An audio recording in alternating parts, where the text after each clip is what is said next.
जय Jagannath world Odia YouTube channel को आपण मानक स्वागत। आज आम विभक्ति कृदंत एवं तद्धितरु केतोटी एमसीक्यू जोगुड़िक परीक्षा रे उपयोगी से गुड़िक आलोचना करबा।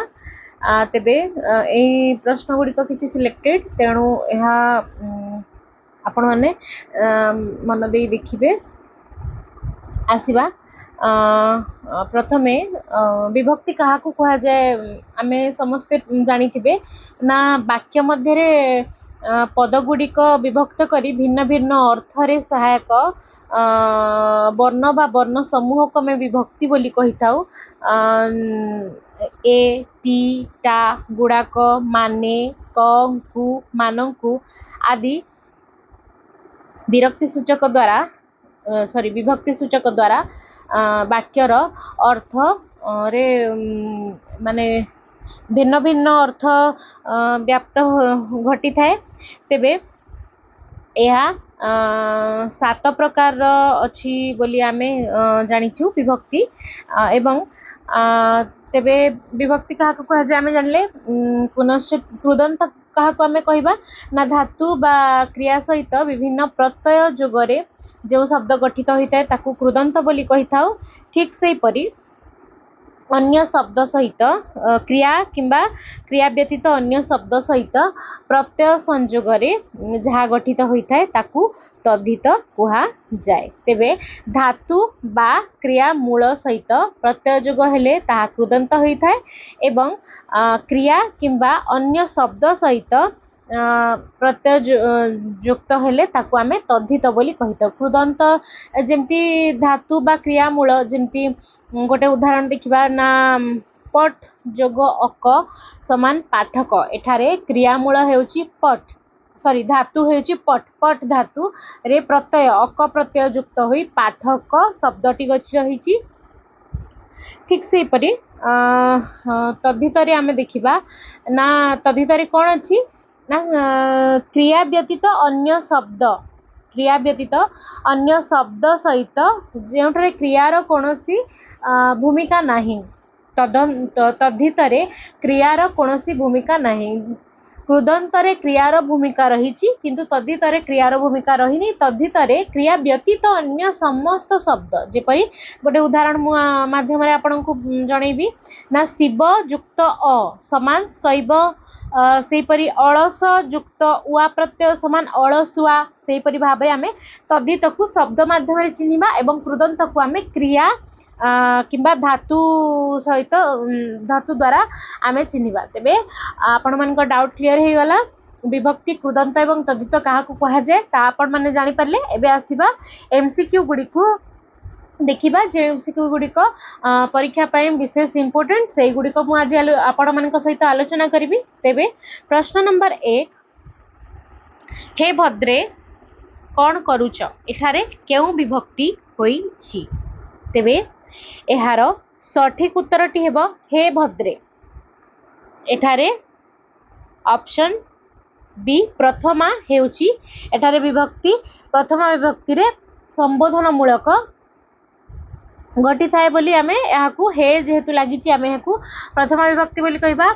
ठीक से परी 2 नंबर कर्म कारक रे केउ विभक्ति हुए। ऑप्शन ए द्वितीया बी प्रथमा सी तृतीया डी चतुर्थी। तेबे एहार सठिक उत्तरटी हेउची ऑप्शन ए द्वितीया कर्म कारक रे द्वितीय विभक्ति हुए। तृतीय प्रश्न रोगीटी 10 दिन पाई डाक्तरखाना रे रहिला 10 दिन पाई रेखांकित पद अछि। तेबे रेखांकित पद केउ विभक्ति रो। ऑप्शन ए षष्ठी बी पंचमी सी तृतीया डी द्वितीया। तेबे एहार सठिक उत्तरटी होची ऑप्शन डी द्वितीय विभक्ति। आसीबा परवर्ती प्रश्न को प्रश्न नंबर 4 केउ वाक्यटी भावे सप्तमी विभक्तिर दृष्टांत। ए घरर लोक अड़ुआरे पकाउछंती बी छात्र माने राजनीति को मानिबा उचित सी सूर्य उइले पद्म फुटे डी जे जहार सीए ताहार। तेबे यार सठिक उत्तरटे हेबो सप्तमी विभक्ति जेहेतु एठारे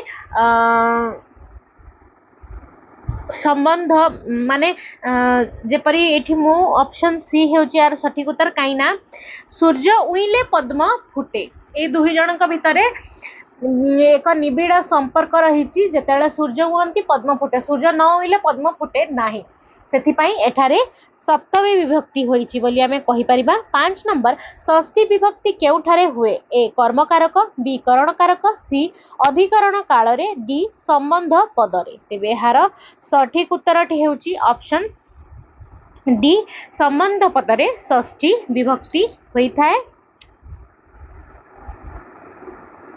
तेबे आसीबा परवर्ती प्रश्न को प्रश्न नंबर 6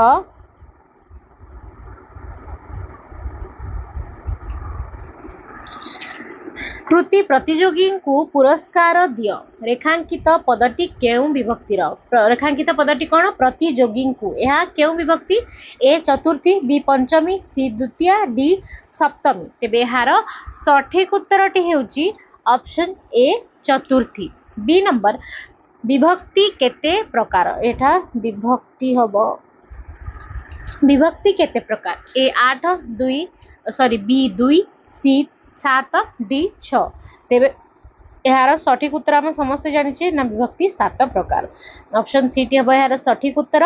आसीबा परवर्ती प्रश्न को प्रश्न नंबर 8 केउ वाक्यटी सप्तमी विभक्तिर दृष्टांत ए स्कूल को जाइथिबा पिला फेरी नाहंती बी मास मानंकरे मार्गशीर श्रेष्ठ सी आमर कलिगोल हुए नाही डी तुम्भंकु मु जाने नाही तेबे यार सठिक उत्तरटी हेबो बी मास मानंक मध्यरे मार्गशीर श्रेष्ठ यह हेउची सप्तमी विभक्ति अटे।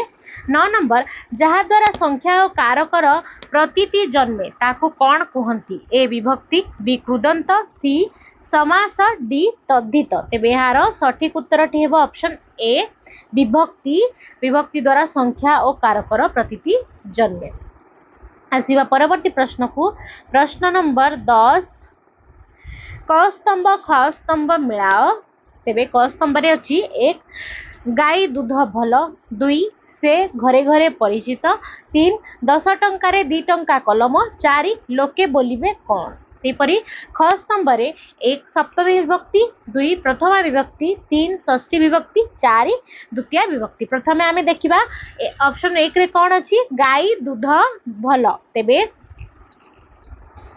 आमे एहा केउ विभक्ति बोली आमे जानिबा ना एहा हेउची षष्ठी विभक्ति। तापरे 2 नंबर से घरे घरे परिचित यह केउ विभक्ति यह हेउची सप्तमी विभक्ति। 3 नंबर 10 टंकार 2टा कलम तेबे यह हेउची द्वितीय विभक्ति एवं लोके बोलिबे कौन यह हेउची षष्ठी विभक्ति तेबे एई सीक्वेंस को नेले हमर ऑप्शन ए हेउची सठिक उत्तर। आसीबा परवर्ती प्रश्न को प्रश्न नंबर 11 कहा सहित प्रत्यय जोग हेले कृदंत पद गठित हुए ए समास बी शब्द सी अव्यय डी धातु तेबे एहार सठिक उत्तरटी हेउची ऑप्शन डी धातु। 12 नंबर धातु शब्दर अर्थ कौन ए संधिमूल बी विभक्तिमूल एठारे भ कर दबा विभक्तिमूल सी क्रियामूल डी वचन मूल तेबे यार सठिक उत्तरटी हेबो ऑप्शन सी क्रियामूल। आसीबा परवर्ती प्रश्न को प्रश्न नंबर 13 केउटी कृदंत पद अटे ए पाटेणी बी जालेणी सी धोबणी डी मितणी तेबे यार सठिक उत्तरटी हेउची ऑप्शन बी जालेणी। 14 नंबर कर्तव्य शब्द केउ धातुरु निष्पन्न ए करण बी कर्ता सी कर डी क्रू तेबे यार सठिक उत्तर हेउची क्रू ऑप्शन डी क्रू शब्दरु कर्तव्य धातुर निष्पन्न होईची कर्तव्य शब्दटी क्रू धातुरु निष्पन्न होईची। आसीबा परवर्ती प्रश्न को प्रश्न नंबर 15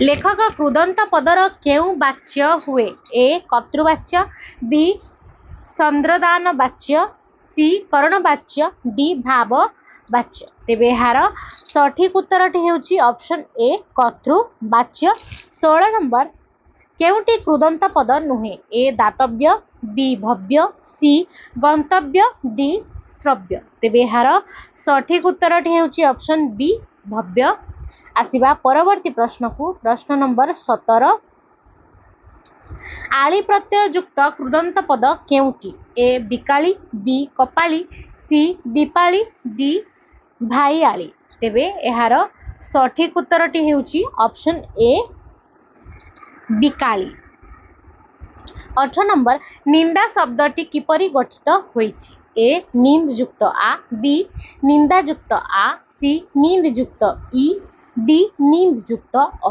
तेबे यार सठिक उत्तरटी हेउची ऑप्शन डी निंद युक्त अ समान निंदा आसिबा परवर्ती प्रश्न को प्रश्न नंबर 19 मुनि सहित अप्रत्यय जोगरे केउ शब्द निष्पन्न हुए ए मुन बी मन सी मौन डी मुनि तेबे यार सठिक उत्तरटी हेउची ऑप्शन सी मौन 20 नंबर केउठी ठीक शब्द ए तेजपुत्र बी तेजपुत्र सी त्याज्यपुत्र डी ताज्यपुत्र तेबे यार सठिक उत्तरटी हेउची ऑप्शन सी त्याज्यपुत्र यह होची ठीक उत्तर आसिबा परवर्ती प्रश्न को प्रश्न नंबर 21 कहा सहित प्रत्यय जुगरे तद्धित पद गठित हुए ए ध्वनि बी शब्द सी धातु डी अक्षर तेबे यार सठिक उत्तरटी हेउची ऑप्शन बी शब्द सहित प्रत्यय जुग होई तद्धित पद गठित होइथाय 22 नंबर पाटव शब्द किपरि निष्पन्न होईची ए पा युक्त आटव बी पाटयुक्त अब सी पटुयुक्त अब डी पटुयुक्त अ तेबे यार सठिक उत्तरटी हेउची ऑप्शन डी पटुयुक्त अ समान पाटव आसिबा परवर्ती प्रश्न को प्रश्न नंबर 23 केउठी ठीक शब्द अटे ए व्यवहारिक बी व्यावहारिक सी व्यावहारिक डी व्यावहारिक तेबे यार सठिक उत्तरटी हेब ऑप्शन बी व्यावहारिक 24 नंबर केउटी एक तद्धित पद ए दाढ़िया बी कामुड़ा सी मारणा डी चलंती तेबे यार सठिक उत्तरटी हेउची ऑप्शन ए दाढ़िया हेउची एक तद्धित पद जेउठारे शब्द युक्त प्रत्यय होईची आसिबा परवर्ती प्रश्न को प्रश्न नंबर 25 केउटी एक तद्धित पद नुहे ए पाटरा बी पानरा सी चिन्हरा डी काचरा तेबे यार सठिक उत्तरटी हेउची ऑप्शन सी चिन्हरा एक तद्धित पद नुहे पाटरा पानरा काचरा एगुड़िक हेउची तद्धित पद आसिबा परवर्ती प्रश्न को प्रश्न नंबर 26 केउटी एक भूल शब्द ए सौजन्यता बी भद्रता सी एकाग्रता डी मधुरता तेबे यार सठिक उत्तरटी हेब ऑप्शन ए सौजन्यता भूल लिखा हेची 27 नंबर गरिमा शब्दटी किपरि निष्पन्न हुए ए गरुयुक्त मा बी गरियुक्त इमा सी गरुयुक्त इमा डी गुरुयुक्त इमा तेबे यार सठिक उत्तरटी हेउची ऑप्शन डी गुरुयुक्त इमा समान गरिमा आसिबा परवर्ती प्रश्न को प्रश्न नंबर 28 जात बा जन्म अर्थ रे व्यवहृत तद्धित पद केउटी ए शैव बी मागध सी दैनिक डी मर्त्य तेबे यार सठिक उत्तरटी हेउची बी मागध मगधरु जन्म बा जातक मागध तेबे आसिबा परवर्ती प्रश्न को 29 नंबर आली प्रत्यय युक्त तद्धित शब्दटी केउटी ए पढ़ाली बी जगाली सी कटाली डी चैताली तेबे यार सठिक उत्तरटी हेब ऑप्शन डी चैताली 30 नंबर शैशव शब्दटीर प्रत्यय कौन ए अब बी सब सी अ डी ब तेबे यार सठिक उत्तरटी हेउची प्रत्यय अ समाज शैशव। तेबे आज भिडियोटी जदि आपण मानकु भल लगी भिडियोटी को निश्चय लाइक कमेंट शेयर करेंगे और चैनल टी को सब्सक्राइब करेंगे। जय जगन्नाथ।